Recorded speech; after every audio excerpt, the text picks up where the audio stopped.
जीर्ण वयने अनुरता जीर्ण वयन जे करन्ति भावेन अमला असंकलिठा ते हुन्ति परित संसारी। बोलिए भगवान महावीर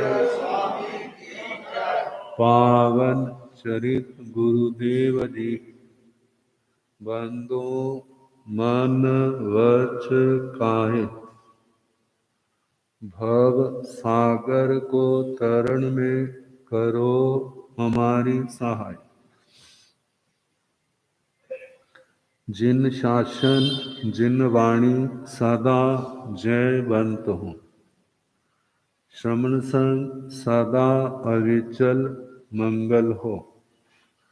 मुक्ति को प्राप्त श्रमण भगवान महावीर स्वामी, उनकी परम पावन कल्याणी भागवती वाणी वाचक प्रमुख श्री इंद्र भूति गौतम आदि गणधर भगवान जुग प्रधानाचार्य परम पूज्य श्री सुधर्मा स्वामी जी महाराज, उनकी परम पावन पाठ परंपरा वर्तमान आचार्य ध्यान योगी परम पूज्य श्री शिव मुनि जी महाराज एवं गुरुजन सबके पावन चरण सरोजों में मेरा अनंत अनंत बार वंदना नमस्कार।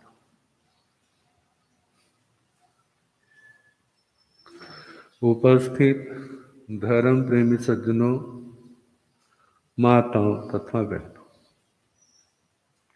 9 तत्वों में 18 पापों का वर्णन चल रहा है।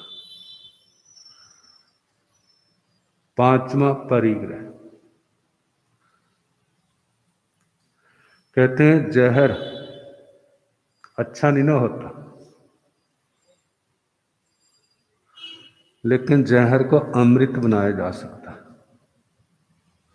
जहर को अमृत बना करके किसी को जीवन दान दिया जा सकता है। कहाँ वो जीवन का विनाश करने वाला था और कहाँ पर दूसरे को बचाने वाला। क्या नीला थोथा होता है ना, जानते होंगे। ये कच्चा खाओ तो फिर क्या होगा, मरेगा। और उसको जिसको कहते हैं मार के खाना, पकाना, जिसको वैद्य लोग जानते हैं, उसको पूरी औषधि बना के फिर लिया जाए तो बीमारियों को दूर करने भी। कच्चा पारा को खा जाए तो, कच्चा पारा खा जाए तो क्या होगा, मरेगा, तड़फेगा, क्योंकि उसका वेट बहुत होता है। लेकिन जब उसकी भस्म बन जाती है, पारद भस्म, ये रसायन शास्त्र का विषय, तो वही अमृत बन जाता है।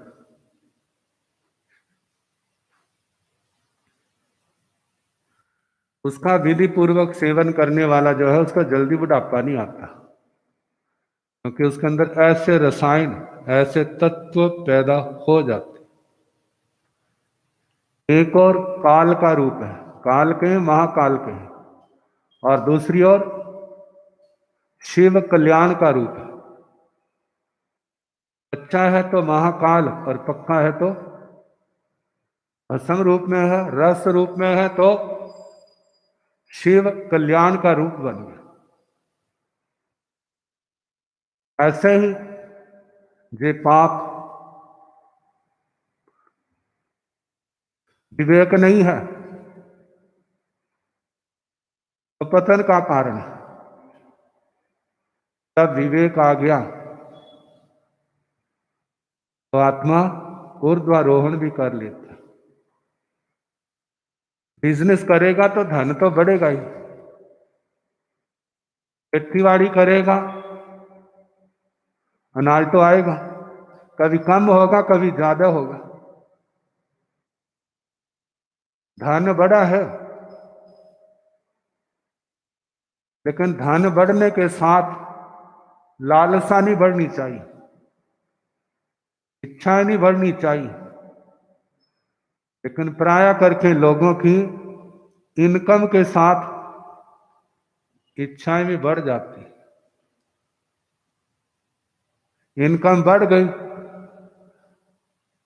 अब मकान भी छोटा लगता है ना।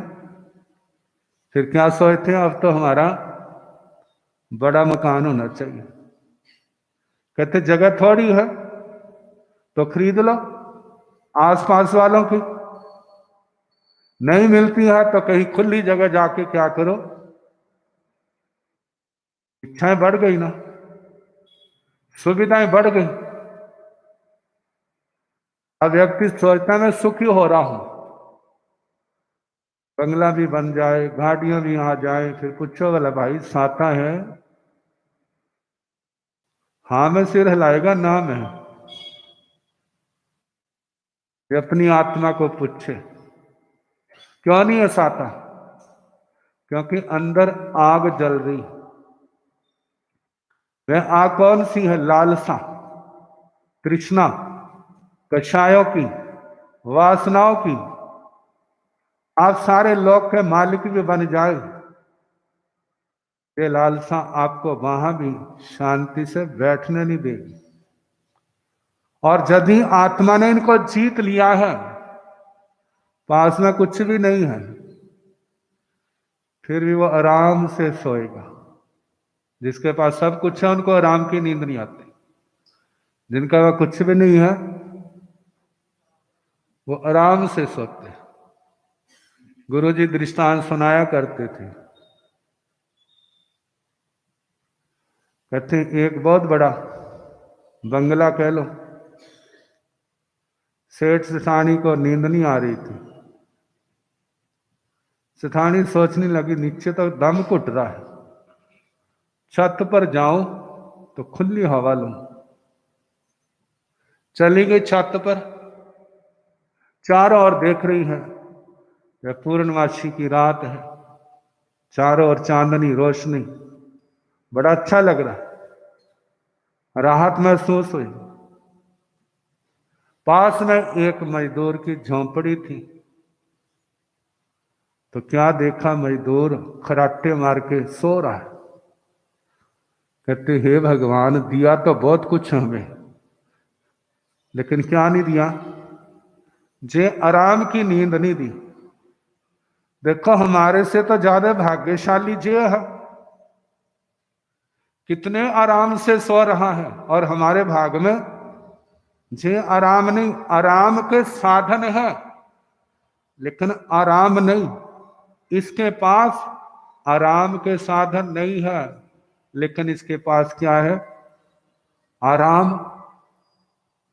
अब नीचे आ गई, सेठ पर चढ़ाई कर दी। कहते किस बात के सेठ हो? कहते ऊपर देखो जाके। कहते क्या है? सो जा।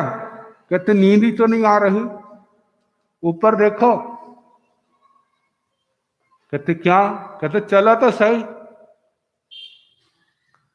ले गई। कहते क्या है? कहते वो देखो कितने आराम से सो रहा, इसके पास कुछ भी नहीं, जो कमाता है खाता है सो जाता है, और हमारे पास सब कुछ है लेकिन क्या नहीं है? नींद नहीं है। तो सेठ को सामान्य नहीं था। कहते कोई बात नहीं भगवान, एक बात पूछूं, तैने इसके समान बनना है या इसको तेरे समान बनाओ? इसके समान बनना, काली तेरी झोंपड़ी बन जाएगी और वहां पर तेरी खाट लगा देंगे, जहां से कुछ नहीं मिलेगा, कमाते खा। देखना तेरे को भी ऐसे आराम की नींद आएगी। कहते मैं तो ये नहीं कर सकती। कहते फिर इसको तेरे समान बना दो। कहते हाँ इसको बनाओ। तो कोई बात नहीं, दोनों काम हमारे बाएं हाथ के खेल हैं। नीचे आया, एक थैली बनाई, उसके अंदर 1 2 3 4 5 6 7 8 9 करते करते 98 99 मोरे डाल दी, 100 मिनी डाली और उसको बंद किया और ऊपर से ऊपर गए और उसकी झोंपड़ी के आगे ऊपर से घेर दी। कहते चल अब हमारा काम हो गया। कहते क्या हुआ? कहते पता चल जाएगा थोड़े दिनों बाद। अब जिस समय सुबह उसकी नींद खुली, किसकी वाला? झोंपड़ी वाले की।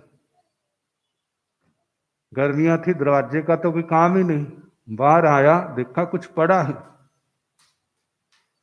और जिस समय पड़ा है देखा, उठाया तो बोझ लगा, क्या है इसके अंदर? उसका मुंह खोला तो क्या निकला? अरे किसी ने देखा तो नहीं है? एकदम अंदर चला गया लेकर के, बड़ा खुश है। अब गिनने लगा, 1 2 3 4 करते करते कहां तक पहुंच गया? कहते हे भगवान तेने दिया तो बहुत कुछ, लेकिन ये कमी क्यों रखी? कौन सी वाला? सौमी भी दे देता। अच्छा कोई बात नहीं, अब क्या करूं, कहां रखूं इसको? अलमारी नहीं थी, कोई पेटी नहीं थी, बिस्तरा था एक और। अब कहते कहां रखूं इसको? फिर दिमाग में आया, इनके ऊपर पानी का तो कोई असर नहीं। जमीन की खुदाई की और उसके नीचे दबा दी और ऊपर अपना बिस्तरा रख दिया, किसी को पता तो नहीं चलेगा। अब काम करने के लिए, रोटी खा के काम करने के लिए गया, लेकिन उसका ध्यान कहां है? पहले तो नहीं होता था, अब ध्यान कहां है? उस झोंपड़ी में। अरे उसको तो दरवाजा भी नहीं है, कोई आ गया तो और ले गया तो मैं क्या करूंगा?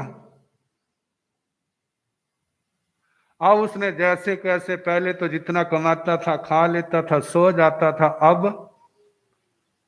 अब बचाने शुरू किए। दरवाजा भी लगाना है, ताला भी लाना है, चाबी भी चाहिए। पहले तो समस्या नहीं थी और उस थैली ने आके क्या कर दी? समस्या पैदा कर दी। अब जिस समय दरवाजा भी लग गया, ताला भी आ गया, अब वह सोचता है जे कितनी है? 99, 100 करनी है पूरी। अब वो पैसा बचाने लगा, तो बचेगा कहां से? खाने में कटौती। मेहनत करने लगा, बढ़ा दिया, बड़ी मुश्किल से 100 पूरे हुए। अब वो सोचता है एक थैली और हो जाए ना, फिर तो मजे आ जाएंगे। अब रात दूसरी थैली बनाने लगा। अब रात को कहीं ऐसा ना हो मैं सोया हूं और पीछे से कोई निकाल के ले जाए। और उसकी नींद भी क्या हो गई? कम हो गई। जब नींद का जोर पड़ता है तो सो जाता है, अब सो जाता है तो फिर लेट नींद खुलती है। अब करते करते उसकी नींद क्या हो गई? खड़ गई। तो काफी समय के बाद सेठ सोचता है मैंने काम तो किया था, उसने कोई असर दिखाया या नहीं? और जब ऊपर आया तो उस पर नजर डाली, वैसे ही वह लक्ष्मी माता का बेटा, जैसे वो बैठते थे ऐसे बैठा हुआ। कहते काम कर गई जुक्ति। अब सेठानी को बुलाया, कहते वो देख कौन है, कौन है बोला? कहते है तो भाई, इसकी नींद तूने कहा था ना इसको हमारे समान बना दो, लो बना दिया इसको। स्वयं माया के चक्कर में पड़े थे, उसको भी क्या कर दिया, फंसा दिया। कहते यदि आराम की नींद सोना है तो बांटना सीखो। क्या करो? बांटना सीखो। महाभारत के अंदर एक बात आती है, कहते जिनके घर में दाने हैं उनके पेट खराब है, और जिनके घर दाने नहीं है उनके पेट सही सलामत है। वहां पर रोटी पचाने के लिए उनको चूर्ण की गोलियां नहीं खानी पड़ती, उनको बदहजमी नहीं होती, जो लक्कड़ पत्थर आ जाए खा जाते सारा पच जाता है। और जिनके अंदर घर समृद्धि है वहां पर तो बच्चों को मलाई वाला दूध पिलाओ भला, मलाई देखते सारी क्या हो जाएगा। कभी समय था माँ दूध में मलाई बच्चे को देती तो बच्चा बड़ा खुश होता था, और आजकल यदि मलाई वाला दूध बच्चे को सामने आ जाए तो कैसे हाथ पछाड़ता है, मेरे को नहीं चाहिए। अब कहा यदि खा ले, पहले तो खाना भाग्य में नहीं, खा ले तो पचता नहीं, जब पचता नहीं तो शरीर में कितनी बीमारियों का कारण बन जाता है। कहा है यदि हम बांट करके खाते तो हमारे को कितनी खुशी होनी थी। बांटने वाले को खुशी होती है अंदर, उसको संतोष होता है, लेकिन जो इकट्ठा करने वाला है उसको खुशी नहीं होती, उसको संतोष नहीं होता, अंदर शांति नहीं होती। तो नीतिकार महापुरुष भगवान कहते तुम्हारे आया है तो क्या करो, बांट दो। कहा? जहां जरूरतमंद है वहां जाकर के जब आप सहायता करोगे उनकी तो उनको आप भगवान से कम नहीं दिखोगे, और जिस समय उनके आंसू सूखेंगे, उनके घर जो भूखे थे जो आग शांत होगी, जो आशीष से निकलेंगी ना वो तुम्हारे दुखों को खत्म करेंगे, वहां से पुण्य उपार्जित होगा, वो तुम्हें संतोष देगा, तुम्हारी कितनी बीमारियों को वो क्या कर देगा, शांत कर देगा। कहा गृहस्थी के लिए धन इकट्ठा करना बुरा नहीं है, लेकिन धन जो भी चीज आई है जो जरूरत से ज्यादा है क्या कर दो, बांट दो। तो फिर कितने कह देते हैं जो कमाया था वो तो बांट दिया, कल को मुसीबत आ गई तो कहां जाएंगे? कहते ऐसे लोगों पर मुसीबतें नहीं आती, ऐसे लोगों पर मुसीबतें नहीं आती। प्रकृति अंधी नहीं है, उसको भी दिखाई देता है। जहां पर ऐसे उदार लोग होते हैं वहां पर खुशहाली सदा रहती है। मानव पूर्व के योग से कभी आ भी गई तो कम से कम सेवा के द्वारा उन्होंने पुण्य तो कमाया हुआ है, अपने पाप तो काटे हुए हैं, और जिस पाप के कारण से मुसीबत आई है यदि ना बांटा होता ना, अपने पास ही रखा होता तो उसने तो नष्ट करना था। जब नष्ट करना था वो तो वस्तुएं नष्ट हो गई, लेकिन जो पुण्य बांधा उसको तो नहीं नष्ट कर सकी, वो आत्मा के पास है। और जिनकी सेवा की है उनमें से कोई ऐसा निकल आएगा उनका सहयोग देने वाला। मानो उनमें से कोई ऐसा नहीं है, क्योंकि पुण्यवानी सबकी अपनी अपनी, अपना ही समय आने पर वो पुण्य है उसको कोई ना कोई रास्ता दिखा देगा। लेकिन ये हुआ कब? जब दिमाग के अंदर सूझबूझ आई, जो इकट्ठा था उसको बांटना शुरू किया। कहते लेने वाला हमारे पास आए, जो देने वाले की एक प्रकार से नालायकी है। कहते जो लेने वाला अपने घर में बैठा है, उसके बिना कहे वहां पहुंच जाओ, उसमें देने वाले की विशेष बहादुरी हो और उसमें खुशी का रंग कुछ और हो। तो परिग्रह कहते जो यदि परिग्रह का मतलब आसक्ति है, आसक्ति है जिसको वो दे नहीं सकता, जिसने आसक्ति को खत्म नहीं किया तो कम कर दिया है, उसको देने में कोई जोर नहीं लगता। और देता है तो सोचता है मैंने उपकार नहीं किया, मैंने अपना बोझ उतारा है, अनादिकाल से पता नहीं मैंने इनसे कितनी बार लिया होगा, आज मेरे को कुदरत ने देने का अवसर दिया है तो मैं इसका क्या करूं, ज्यादा से ज्यादा लाभ लूं। और जिनके पास होता है, जिनको जो सूझबूझ होती है, जहां जहां उनको दिखाई देता है, बिना ही बुलाए वहां पर पहुंच जाते हैं और अपनी संपत्ति का सदुपयोग करते हैं। लेकिन जिनको जो सूझबूझ नहीं, हर समय धन, जमीन, जायदाद जो बढ़ती जाए बढ़ती जाए बढ़ती जाए, कहते वो तो बढ़ती जाएगी लेकिन आत्मा का पुण्य घटता जाएगा, पाप बढ़ता जाएगा। जब जहां से जाओगे ना तो उस समय उनके पास क्या होगा, कुछ भी नहीं होगा। शरीर भी यहीं रह जाएगा, परिवार जहां रह जाएगा, जो जोड़ा है वो भी यहीं पर रह जाएगा। पुण्य पास नहीं है, पाप बांधे हैं, और साथ कौन जाएंगे, जो किया है वही तो जाएगा। तो कहा जाता है जो है उसमें से क्या करो, उसका लाभ लो, सदुपयोग करो सेवा के द्वारा।